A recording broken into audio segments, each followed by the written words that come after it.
क्या आप भी करोड़पति बनकर रिटायर होना चाहते हैं? क्या आपको भी 1 लाख रुपए महीने की पेंशन चाहिए?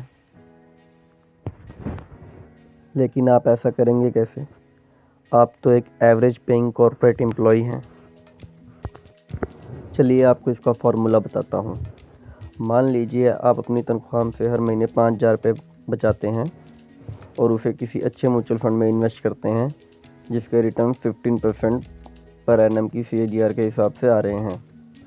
अब क्योंकि हमने अपनी उम्र 30 साल अज्यूम की है, तो मैं अगले 30 साल तक इस फंड में इन्वेस्ट करने वाला हूँ, यानी कि मेरी 60 की एज तक, जो कि रिटायरमेंट एज मानी जाती है।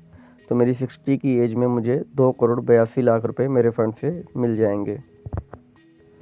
अब क्योंकि मेरी एज 60 हो चुकी है और मैं रिटायर हो चुका हूँ, तो अब मैं SIP डालना बंद कर दूँगा और अपने रिटर्न्स से पेंशन लेनी स्टार्ट करूँगा। अब मान लीजिए मैं 1 लाख रुपया महीने की पेंशन लेना स्टार्ट करता हूँ अपने फ़ंड से। क्योंकि मेरा फ़ंड सेम ही है, तो मेरी रिटर्न्स आगे भी 15% पर एनम के CAGR के हिसाब से मिलते रहेंगे और मैं 30 साल तक ये पेंशन लेता रहता हूँ। और 90s की एज में मेरी डेथ हो जाती है, तो भी मेरी डेथ के बाद मैं 130,30,90,000 रुपये अपनी फ्यूचर जनरेशन के लिए छोड़ के जाऊँगा।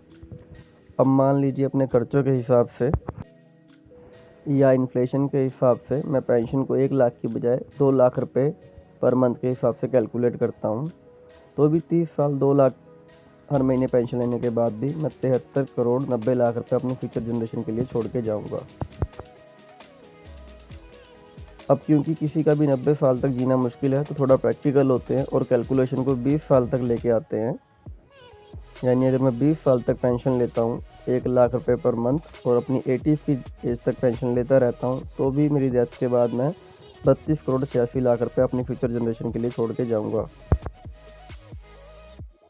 वीडियो में आपने देखा कि कैसे सिर्फ 5,000 रुपये महीना बचाकर भी आप अपने लिए एक बड़ी पेंशन क्रिएट कर सकते हैं और अपने जाने के बाद अपनी फ्यूचर जनरेशन के लिए एक बड़ा लमसम अमाउंट छोड़ के जा सकते हैं। ऐसी ही और इन्वेस्टमेंट स्ट्रेटजीज के लिए हमें फॉलो करें